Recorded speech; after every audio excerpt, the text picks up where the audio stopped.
ओम श्री गणेशाय नमः। दुर्गा सप्तशती का दूसरा अध्याय। देवताओं के तेज से देवी का प्रादुर्भाव और महिषासुर का वध। महर्षि बोले, प्राचीन काल में देवता तथा दैत्यों में पूरे 100 वर्ष घोर संग्राम हुआ। उस समय असुरों का स्वामी महिषासुर था एवं देवताओं का स्वामी इंद्र था। उस संग्राम में देवताओं की सेना दैत्यों से युद्ध में हार गई और तब महिषासुर सभी देवताओं का जीतकर इंद्र बन बैठा।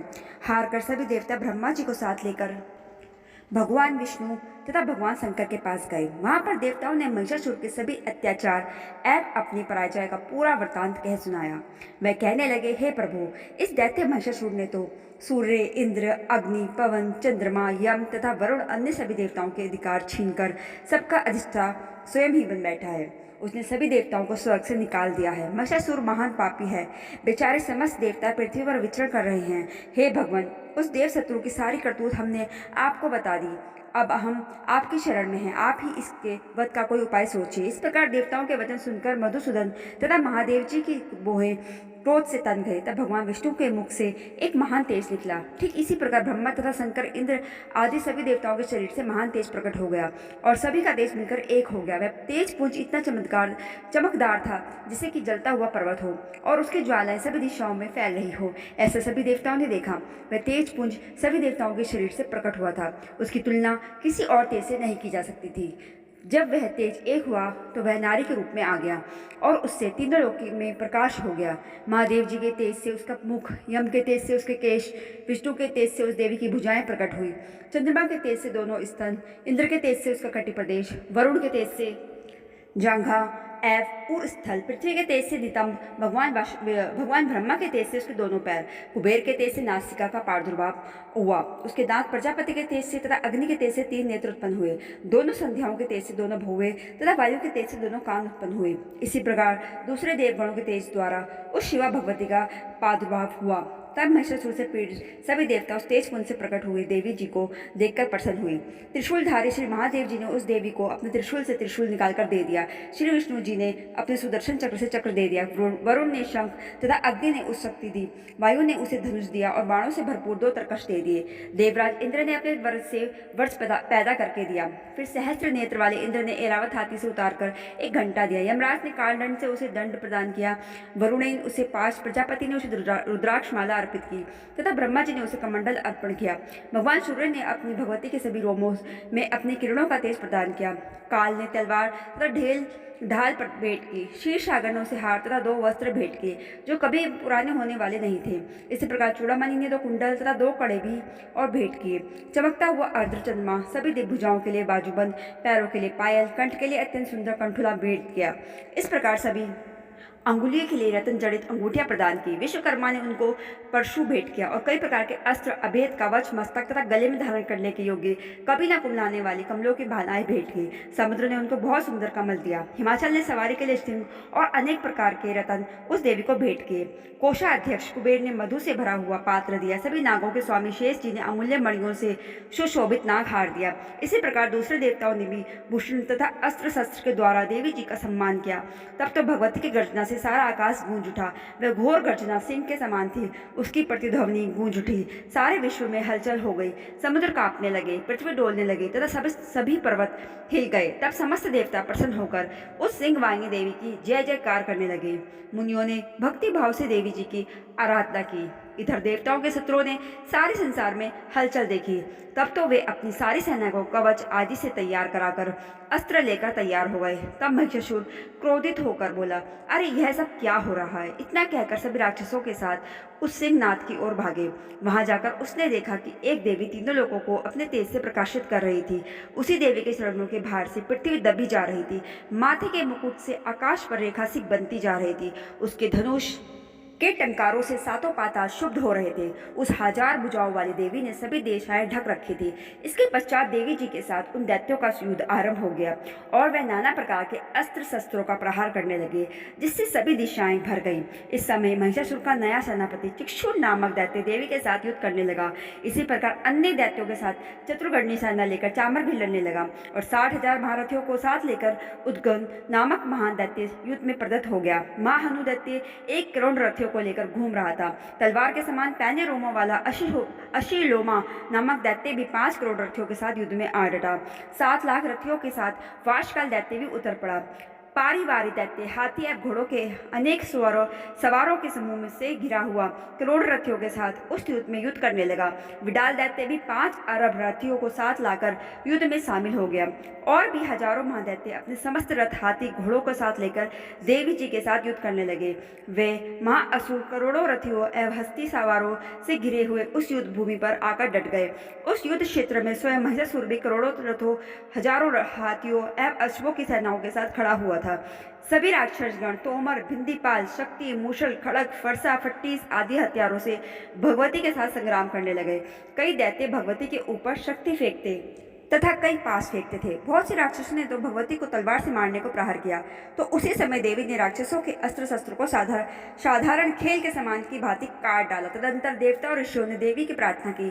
तब उनसे प्रसन्न हो राक्षसों के शरीर पर अस्त्र शस्त्रों की वर्षा की और देवी का वाहन शिव भी क्रोधित हो जंगल में जैसे दवा नल फलक फैलकर वन को जला रहा हो, उसी प्रकार सिंह भी राक्षसों को सेना सहित नाश करने लगा। युद्ध करते हुए भगवती ने जितने श्वास छोड़े उन प्रत्येक श्वास से भगवती के सैकड़ों हजारों गण उत्पन्न हुए और फिर वे भिंदीपाल, परशु, पट्टिस आदि शस्त्रों से अस्त्रों से युद्ध करने लगे। देवी की शक्ति द्वारा वे गण राक्षसों का नाश करते हुए ढोल, शंख, मृदंग बजाने लगे। तदंतर भगवती ने त्रिशूल, गदा तथा तलवार से सैकड़ों महाअसुरों को मार डाला।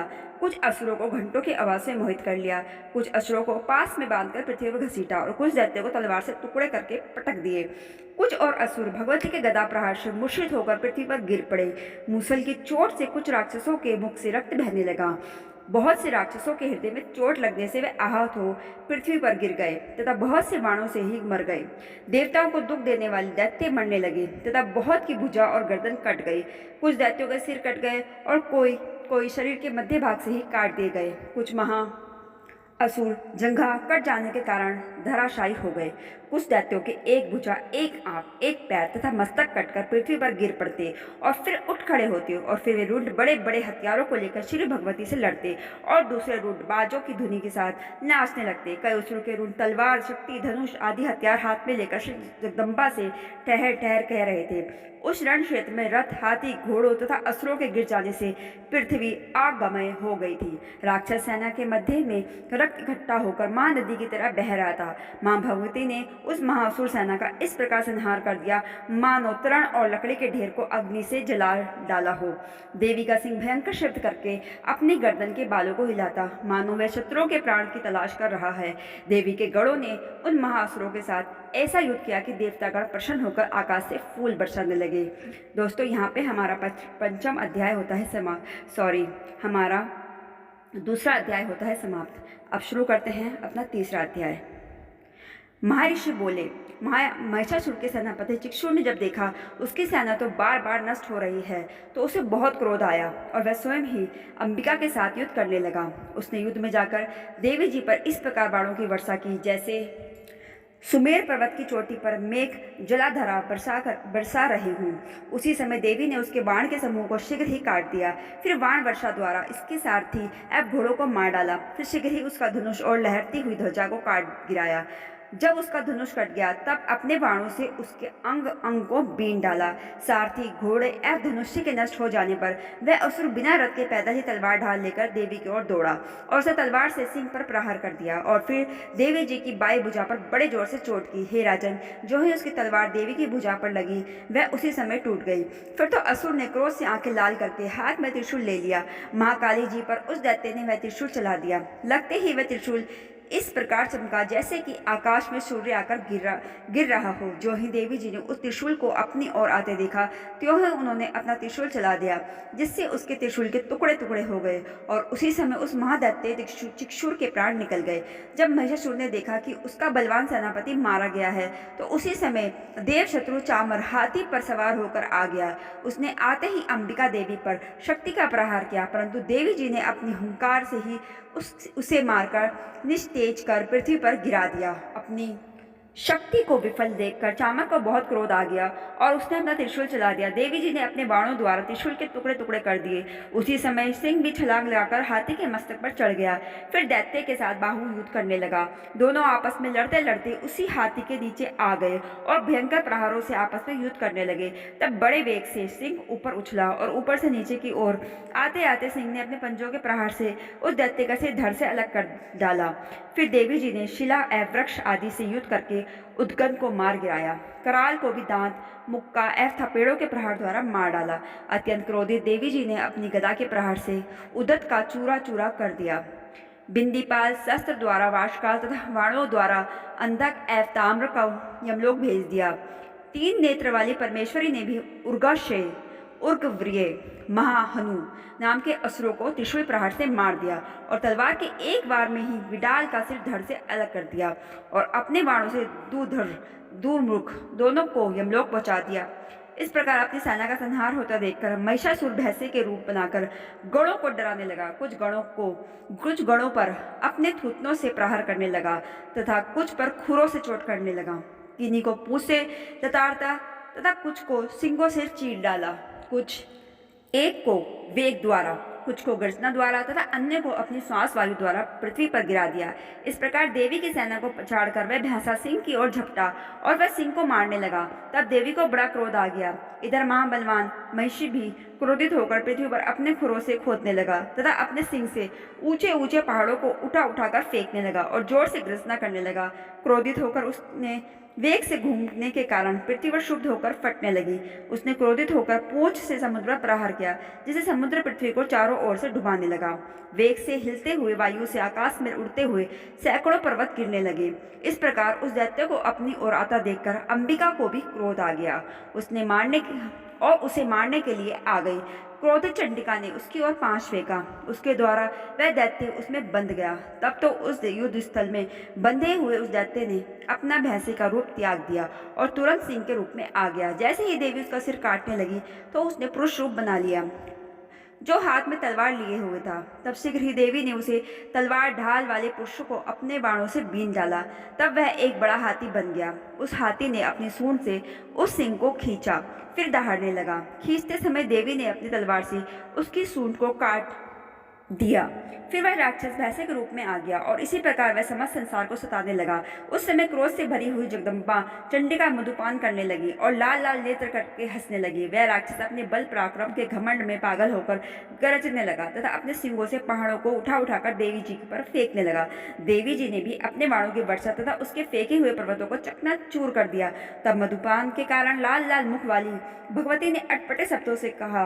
देवी बोली, अरे दुष्ट, जब तक मैं मधुपान कर रही हूँ तब तक तू गरज ले। बाद में मेरे हाथों संग्राम में तेरा वध हो जाने पर तो देवता भी गरजने लगेंगे। महर्षि बोले। इतना कहते ही देवी जी उछलकर उस दैत्य पर चढ़ गई और उसे पांव से दबाकर दैत्य के गर्दन पर त्रिशूल से आघात किया। देवी जी के पांव से दबे हुए उस राक्षस ने अपने दूसरे रूप से मुख से बाहर निकलने का प्रयत्न किया। अभी आधा ही निकला था कि देवी जी ने अपने बल के द्वारा उसे वहीं रोक लिया। तब उस दैत्य ने उसी हालत से युद्ध करना शुरू किया। काटने पर राक्षस सेना हाहाकार करने लगी।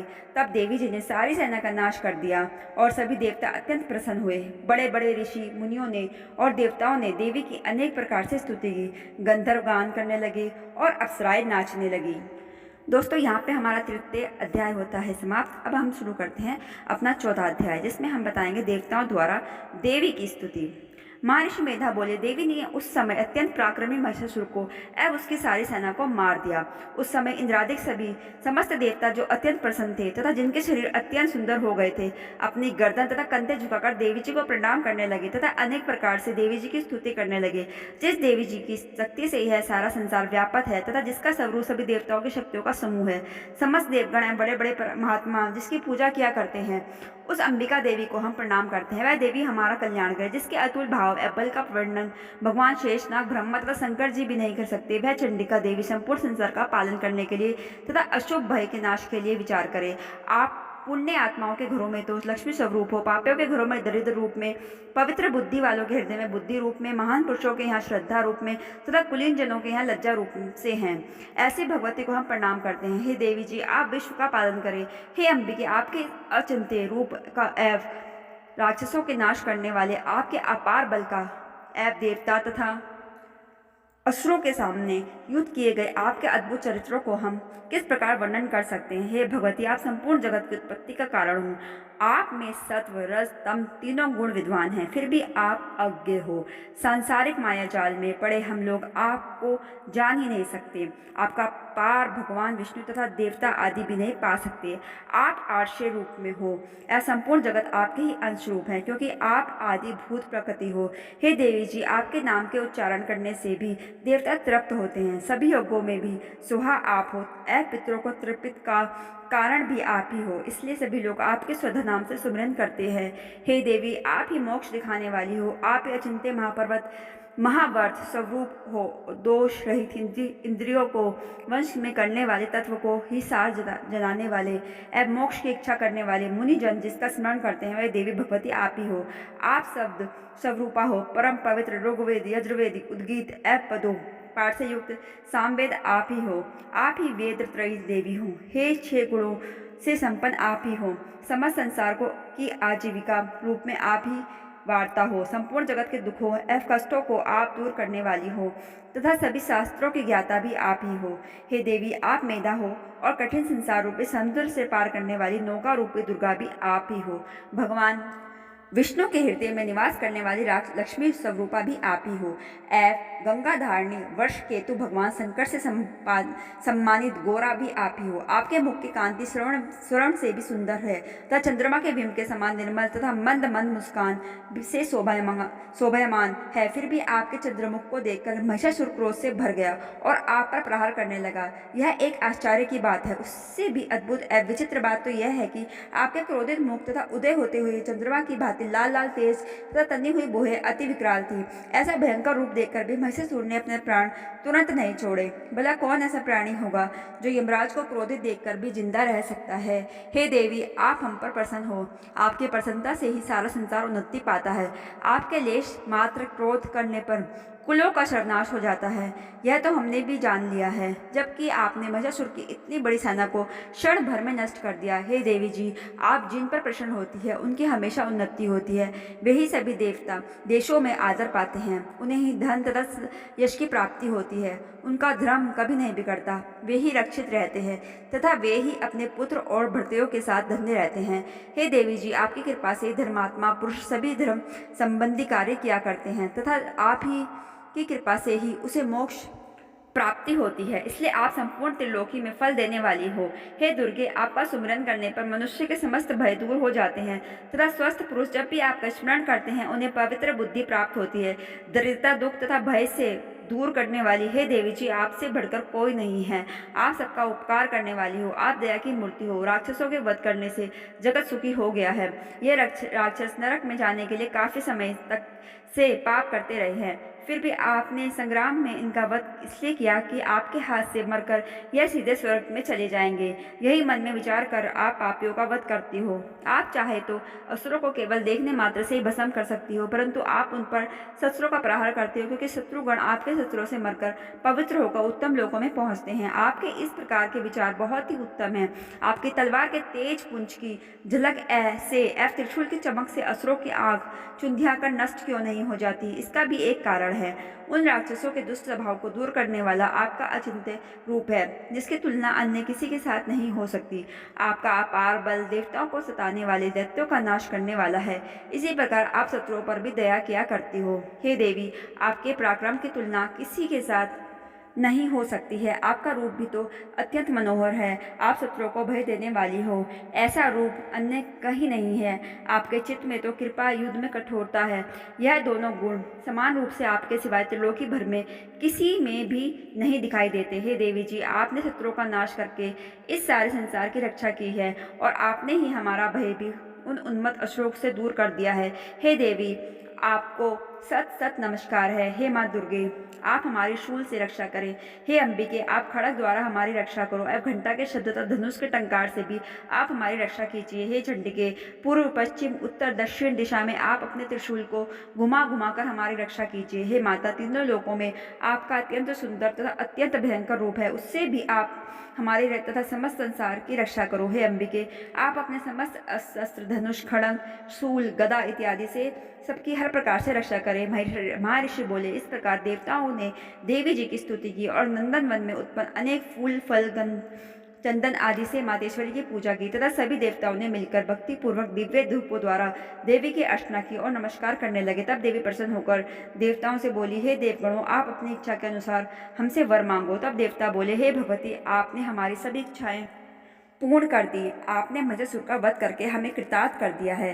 फिर भी यदि आप प्रसन्न होकर हमें वरदान देना ही चाहती हैं तो हम जब भी आपका स्मरण करें तभी आप आकर हमारे दुखों का दूर करें। यही वरदान हम मांगते हैं। हे मातेश्वरी, जो मनुष्य सच्चे मन से आपकी स्तुति करे, आप उसे समस्त रिद्धि सिद्धि दीजिए तथा साथ में उसके धन, स्त्री, संपत्ति आदि की वृद्धि भी कीजिए। हे जगत जननी माँ, आप हम पर प्रसन्न रहिए। महर्षि बोले, हे राजन, जब देवताओं ने अपने तथा संसार के उद्धार के लिए इस प्रकार वर मांगा तब उन्हें तथास्तु कहकर माँ काली अंतर्ध्यान हो गई। हे राजन, प्राचीन काल में त्रिलोकी का हित चाहने वाली देवी जिस प्रकार देवताओं के शरीर से प्रकट हुई, वह सारी कथा मैंने आपसे कह सुनाई। अब इसके पश्चात फिर दुष्ट दैत्यों का तथा निशुंभ के वध करने के लिए तथा देवताओं को उद्धार करने वाली, जगत की रक्षा करने के लिए जिस प्रकार गौरी के शरीर से देवी प्रकट हुई और उसने जो भी चरित्र किए वह सब श्रवण कीजिए। दोस्तों, यहाँ पे आपका चतुर्थ अध्याय समाप्त होता है और इसी के साथ मध्यम चरित्र भी यहाँ पर समाप्त होता है। अब हम चलेंगे आगे की ओर, यानी उत्तम चरित्र की ओर। लेकिन वीडियो ज़्यादा लंबा हो जाएगा तो इसको मैं अगले वीडियो में डालूंगी। दोस्तों, मैंने अपना प्रथम अध्याय भी एक वीडियो में डाला है, उसका लिंक मैं डिस्क्रिप्शन बॉक्स में डाल दिया है, आप वहाँ से देख लीजिएगा। दोस्तों, अगर मुझसे कुछ भूल या कुछ त्रुटि हो गई है उसके लिए मैं आप सब लोगों से हाथ जोड़कर क्षमा याचना करती हूँ और माता रानी से भी हाथ जोड़कर क्षमा याचना करती हूँ। प्लीज़ मेरे इस चैनल को लाइक, सब्सक्राइब और शेयर ज़रूर कीजिए। Thanks for watching. बोलो जय माता दी।